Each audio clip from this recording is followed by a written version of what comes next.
Hello friends, இந்த வருஷம் நடக்க போகிற ஆசிய கோப்பை தொடரில் பார்த்தீங்கன்னா யாரெல்லாம் வந்து பிளேயிங் 11ல் இருக்க போகிறாங்க அப்படிங்கிற மாதிரி பெரிய ஒரு எதிர்பார்ப்பு வந்திருக்கு. அந்த மாதிரி சூழலில் இப்போ கரண்ட்டாக ஃபார்மில் இருக்கக்கூடிய ஒரு இடதுகை வீரருக்கும் வாய்ப்பு இல்லை. அதே மாதிரி ஒரு முக்கியமான சீனியர் வீரருக்கும் வாய்ப்பு வந்து மறுக்கப்படும் அப்படிங்கிற மாதிரி வந்து சொல்லியிருக்காங்க. அதை பற்றி தான் நம்ம வந்து டீட்டெயிலாக பார்க்க போகிறோம். ஆசியாவில் கிரிக்கெட் ஆடக்கூடிய நாடுகளை வச்சு 2 வருஷத்துக்கு ஒரு ஆசிய கோப்பை தொடர் வந்து நடத்தி வந்துட்டுருக்காங்க. இது வந்து 50 ஓவர் ஃபார்மேட்லேயும் நடக்கும், 20 ஓவர் ஃபார்மேட்லேயும் நடக்கும். ஆனால் 2026 நமக்கு T20 வேர்ல்டு கப் போகிற காரணத்தினால இந்த முறை வந்து ஆசிய கோப்பை தொடரை T20 ஃபார்மேட்டில் வந்து நடத்த போகிறாங்க. இப்போ இதில் இந்தியா பாகிஸ்தான் மோதக்கூடிய போட்டி தான் பெரிய எதிர்பார்ப்பை ஏற்படுத்தியிருக்கு.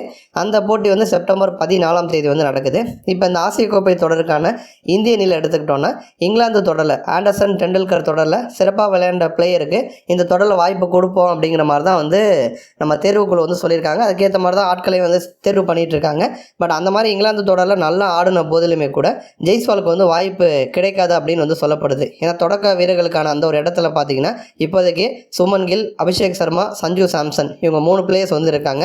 அதனால் இந்த நடந்து முடிந்த இங்கிலாந்து தொடரில் நல்லா ஆடியுமே கூட ஜெய்ஸ்வாலுக்கு வாய்ப்பு வந்து மறுக்கப்பட்டிருக்கு. ஜெய்ஸ்வால் வந்து இந்த இங்கிலாந்து தொடரில் வந்து அந்த டாப் 10ல் வந்து இடம் பிடிச்சார். டாப் 10 2 அணியிலையும் சேர்த்து அதிக ரன்கள் அடித்த வீரர்கள் பட்டியல்னு எடுத்துக்கிட்டோன்னா அதில் ஃபஸ்ட்டு வந்து சுமன் கில் 754 ரன்கள் அடிச்சிருந்தார். அதுக்கப்புறம் இந்த டாப் 10க்குள்ளே இந்திய வீரர்கள் எடுத்துக்கிட்டோன்னா 2வது இடத்துல KL ராகுல் இருக்கார், 3வது இடத்துல ரவீந்திர ஜடேஜா, 4வது இடத்துல ரிஷப் பண்ட், 5வது இடத்துல ஜெய்ஸ்வால் வந்து இருக்கார். ஜெய்ஸ்வால் வந்து 5 போட்டியில் 10 இன்னிங்ஸில் ஆடி 411 ரன்களை வந்து சேர்த்துருக்காரு. ஓரளவுக்கு நல்லா அதிரடியாக ஆடி இருப்பார். அப்படி இருந்த போதிலுமே கூட அவருக்கு வந்து வாய்ப்பு வந்து மறுக்கப்பட்டிருக்கு. இன்னொரு புறம் வந்து முக்கியமான ஒரு சீனியர் வீரருக்கும் பார்த்தீங்கன்னா வாய்ப்பு வந்து கிடைக்காது அப்படின்னு வந்து சொல்லப்படுறாங்க. ஏன்னா வந்து இந்த ஆசிய கோப்பை தொடரில் சுமன் கில் அணிக்கு திரும்பினது, சூரியகுமார் யாதவ் அணிக்கு திரும்பினது, இது எல்லாமே வந்து இந்திய அணிக்கு பிளேயிங் 11ல் பெரிய ஒரு பிரச்சனையாக வந்து மாறி இருக்கு. ரீசெண்ட் டைமாகவே T20 தொடர் அப்படின்னாலே சூரியகுமார் யாதவ் தலைமையில் தான் வந்து இந்தியா ஆடிட்டுருக்காங்க. சூரியகுமார் யாதவுக்கு வந்து ஹெரணி ஆப்ரேஷன் பண்ணி அவர் வந்து இப்போ பெங்களூரில் இருக்கக்கூடிய தேசிய கிரிக்கெட் அகாடமியில் தொடர்ந்து பயிற்சி மேற்கொண்டு வந்துட்டுருக்காரு. அவரும் வந்து முழு ஃபிட்டாக தான் இருக்கார். பட் இன்னும் கன்ஃபார்ம் ஆகலை, ஆனால் கன்ஃபார்ம் ஆயிடும். அதனால் சூரியகுமார் யாதவ் அணிக்கு வந்து திரும்புகிறாரு. அதேமாதிரி ஹர்திக் பாண்டியாவும் பார்த்தீங்கன்னா அணிக்கு வந்து திரும்புகிறாரு. ஸ்ரேயாஸ் ஐயர் வந்து எல்லாரோட முந்திக்கிட்டார். அவர் வந்து முன்னாடியே போயிட்டு அவருடைய உடல் தகுதியை நிரூபித்து ஆல்ரெடியே பார்த்தீங்கன்னா செட்டிலாக வந்திருக்காரு. அப்போ அவரும் பார்த்தீங்கன்னா அணிக்குள்ளே வந்து வராரு. இப்போ இதில் வந்து சுமன் கில்லு உள்ளே வரது நம்ம டீமுடைய பிளேயிங் 11 டோட்டலாக சேஞ்ச் பண்ணும் அப்படின்னு வந்து சொல்லலாம். ஏன்னா சஞ்சு சாம்சன் மற்றும் அபிஷேக் சர்மா இவங்க 2 பேரும் ரீசெண்டாக T20 தொடரில் இவங்களுக்கு வந்து ஓப்பனிங் வந்து செட் ஆயிடுச்சு. இவங்க 2 பேர் தான் ஓப்பனிங் பண்ணிகிட்டு இருக்காங்க. இப்போ கில்லு உள்ளே வரதுனால 2 பேருக்குமே வந்து சிக்கல், யாரை வந்து தூக்க போகிறாங்க அப்படின்னு தெரியலை. ஏன்னா ரீசெண்ட் டைமாக சஞ்சு சாம்சன் மேலே கம்பீர் பெரிய ஒரு நம்பிக்கை வந்து வச்சிருக்காரு. சாம்சனும் வந்து அபாரமாக ஆடி இருக்காரு. அப்போ அதேமாதிரி விக்கெட் கீப்பர் பேட்டரும் சாம்சன் வந்திருக்காரு. அபிஷேக் சர்மா வந்து அவரை வந்து தூக்கிறதும் வந்து கஷ்டம் தான். ஏன்னா T20 ஃபார்மேட்டில் அசுர ஃபார்மில் இருக்கார். பயங்கர ஸ்ட்ரைக் ரேட்டோடு ஆடி இருக்காரு. லெஃப்ட் ஹேண்ட் பேட்டர் வேறு. கம்பீரை பொறுத்த வரைக்கும் இந்த ரைட்டு லெஃப்ட் காம்பினேஷனை பெருசாக வந்து நம்புறாரு. ஏன்னா அவர் இருந்த காலத்தில் ஷேவா கூட அவர் வந்து ஓப்பன் பண்ணியிருக்காரு. அந்த மாதிரி இப்போ வந்து அந்த ரைட்டு லெஃப்ட் காம்பினேஷனுக்கு அதிகமான முன்னுரிமை வந்து கொடுத்துட்ருக்காரு. இப்போ சாம்சனும் அபிஷேக் சர்மாவும் இருக்காங்க. அடுத்து 3வது 4வது இடத்துல வந்து யார் இருப்பாங்கன்னா சூரியகுமார் யாதவ் மற்றும் திலக் வர்மா வந்திருக்காங்க. அடுத்து 5வது 6வது இடம் அப்படின்னு போனோன்னா ஸ்ரேயாஸ் ஐயர், ஹர்திக் பாண்டியா வந்திருக்காங்க.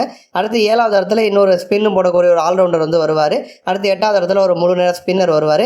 9, 10 அப்படின்னு பார்த்தா ஃபாஸ்ட் பவுலர்ஸ் வந்து வருவாங்க. அப்போ அப்படி இருக்கிறப்ப கில் இப்போ உள்ளே வராது இந்தியனுடைய பிளேயிங் 11 பாதிக்குது. கில்லை எங்கே ஆட வைக்கிறது?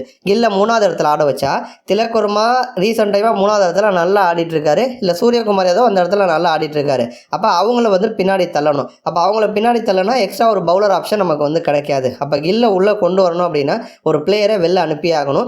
யாரை வெளில அனுப்ப போகிறாங்க அப்படிங்கிறது ஒரு கொஸ்டின் மார்க்கு. இப்போ கில்லு உள்ளே வரார் அப்படின்னா சூரியகுமார் யாதவை வெளில அனுப்ப முடியாது, ஏன்னா அவர் தான் கேப்டன். அப்போ யாரை வெளில அனுப்பலாம் அப்படின்னா 3 பிளேயர் இருக்காங்க. ஒன்று சஞ்சு சாம்சன், இன்னொன்று அபிஷேக் சர்மா, இன்னொன்று திலக் வர்மா. இப்போ இதில் கம்பீர் இடதுகை பேட்டர்ஸ்க்கு அதிகமான முக்கியத்துவம் கொடுக்குறாரு. அப்போ அபிஷேக் சர்மாவை தூக்குவாரான்னு தெரியாது. திலக் வர்மா 3வது இடத்துல செட்டில் ஆகிட்டார், அவரை தூக்குவாரான்னு தெரியாது. அப்போ கில்லு ப்ளஸ் அபிஷேக் சர்மா இவங்க 2 பேரும் ஓப்பன் பண்ண வைப்பதற்கான வாய்ப்பு வந்து இருக்குது. இல்லை ஒருவேளை சாம்சனும் அபிஷேக் சர்மா ஓப்பன் பண்ணுறாங்கன்னா 3வது இடத்துல வந்து திலக் வர்மா வெளில போகணும். அப்போ சாம்சனும் இல்லை திலக் வர்மாவும் 2 பேரில் யாரோ ஒருத்தர் வெளில உட்கார வேண்டிய ஒரு சூழல் வந்து உண்டாயிருக்கு. கில்லு நல்ல பிளேயர் அப்படிங்கிறதுல டவுட்டு கிடையாது. பட் அதுக்காக தேவையில்லாமல் அவர் வந்து T20க்குள்ளே சம்மந்தமே இல்லாமல் கம்பீர் கொண்டு வராரு அப்படிங்கிற விமர்சனத்தை தான் எல்லாரும் முன் வைக்கிறாங்க. இன்னொரு புறம் பார்த்தீங்கன்னா பாகிஸ்தானுக்கு வந்து ஒரு மரண அடி கொடுத்துருக்காங்க வெஸ்ட் இண்டீஸ் அப்படின்னு தான் சொல்லணும். 34 வருஷத்தில் இல்லாத அளவுக்கு ஒரு வரலாற்று வெற்றியை வந்து பதிவு பண்ணியிருக்காங்க. பண்ணியிருக்காங்க. பிரைன் லாரா கிரவுண்டில் நடந்த கடைசி ஒரு நாள் போட்டி, இது வந்து வெற்றி தோல்வியை தீர்மானிக்கக்கூடிய ஒரு போட்டி, தொடரை தீர்மானிக்கக்கூடிய முக்கியமான போட்டியில் பாகிஸ்தான் வந்து டாஸ் ஜெயிச்சு ஃபஸ்ட்டு பவுலிங் போடுறோன்னு சொன்னாங்க. வெஸ்ட் இண்டீஸ் அணியை பொறுத்த வரைக்கும் ஓப்பனர்ஸ் கொஞ்சம் தடுமாறினாலுமே கூட கேப்டன் ஷாய் ஹாப் வந்து அபாரமாக வந்து ஆடிருப்பார்.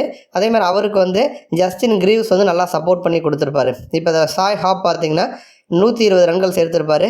ஜஸ்டின் கிரீவ்ஸ் வந்து 24 பந்தில் 43 ரன்கள் சேர்த்திருப்பாரு. இவங்க 2 பேருனுடைய அதிரடியான ஆட்டத்தினால 50 ஓவரில் 294 ரன் வெஸ்ட் இண்டீஸ் வந்து அடிச்சிட்டாங்க.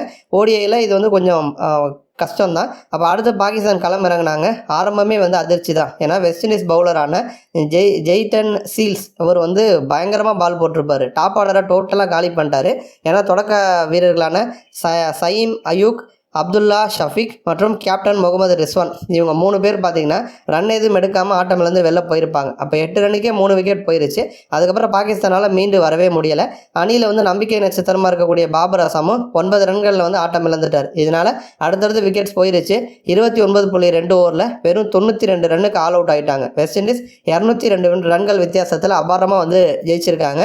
இதன் மூலமாக 34 வருஷத்துக்கு பிறகு பாகிஸ்தானுக்கு அகைன்ஸ்டாக ஒரு நாள் போட்டி தொடர வெஸ்ட் இண்டீஸ் வந்து கைப்பற்றி இருக்காங்க. கடைசியாக வெஸ்ட் இண்டீஸ் வந்து 1991 ஜெயிச்சாங்க. அதுக்கப்புறம் இப்போ தான் ஜெயிக்கிறாங்க. அதேமாதிரி பாகிஸ்தான் வந்து ஒரு வரலாற்று தோல்வியை சந்திச்சிருக்காங்க. பாகிஸ்தானுக்கு அகைன்ஸ்டாக அதிக ரன்கள் வித்தியாசத்தில் வெஸ்ட் இண்டீஸ் ஜெயிக்கிறதும் இப்போ தான். அதே மாதிரி பவுலர் வந்து நம்ம ஜெய்டன் சீல்ஸ் வந்து 7.2 ஓவர் போட்டு 18 ரன்னை மட்டும் விட்டு கொடுத்து 6 விக்கெட்டை கைப்பற்றியிருக்காரு. அப்போ பாகிஸ்தானுக்கு அகைன்ஸ்டாக ஓடிஐயில் ஒரு வெஸ்ட் இண்டீஸ் பவுலருடைய சிறந்த பந்து வீச்சா இது வந்து மாறி இருக்கு. ஸோ எக்கச்சக்கமான ரெக்கார்ட்ஸ் வந்து பண்ணியிருக்காங்க. அடுத்து பார்த்தோன்னா நம்ம இந்தியா அடுத்து வந்து ஆஸ்திரேலியா அணி கூட வந்து மோத போகிறாங்க. இந்தியாவுக்கு அடுத்ததாக பார்த்தோன்னா ஆஸ்திரேலியா அணிக்கு எதிரான ஓடிஐ சீரிஸ் வந்து இருக்குது.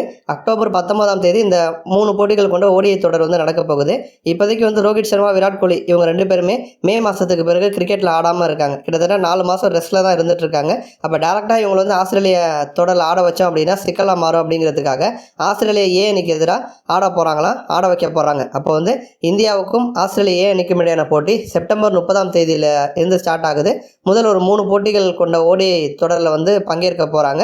அப்போ இந்த முதல் போட்டி ஆஸ்திரேலியா ஏ அணிக்கு எதிரான முதல் போட்டி செப்டம்பர் 30, அக்டோபர் 3, 5 ஆகிய தேதிகளில் அடுத்தடுத்த போட்டி வந்து நடக்குது. இப்போ இதில் ரோஹித் சர்மா, விராட் கோலி, முகமது ஷமி போன்ற பிளேயர்ஸ் ஆட வைக்க போகிறாங்களா. இதில் வந்து நம்ம பிளேயிங் 11 எப்படி இருக்கும் அப்படின்னா, ஓப்பனிங்காக நம்ம ரோஹித் சர்மாவும் ருத்ராஜ் கெய்க்வாட் ஓப்பன் பண்ணுவாங்க. அதேமாதிரி படிக்கலும் இருக்கார். அவர் வந்து ஒரு சப்ஸ்டியூட்டுக்கு வந்திருக்காரு, ஒரு பேக்கப்புக்கு வந்திருக்காரு. அடுத்து மிடில் ஆர்டர்னு பார்த்தோன்னா விராட் கோலி, ரஜாத் படிடார், ரிங்கு சிங், இஷான் கிஷான், ஆயுஷ் பதோனி இவங்களாம் வந்து இருக்காங்க. ஆல்ரவுண்டர் அப்படின்னு பார்த்தோன்னா குருணால் பாண்டியா வந்து அணிக்கு வந்து திரும்பியிருக்காரு. அவரோட சேர்த்து திலக் வர்மா, வாஷிங்டன் சுந்தர், அக்சர் பட்டேல் இவங்களாம் வந்திருப்பாங்க.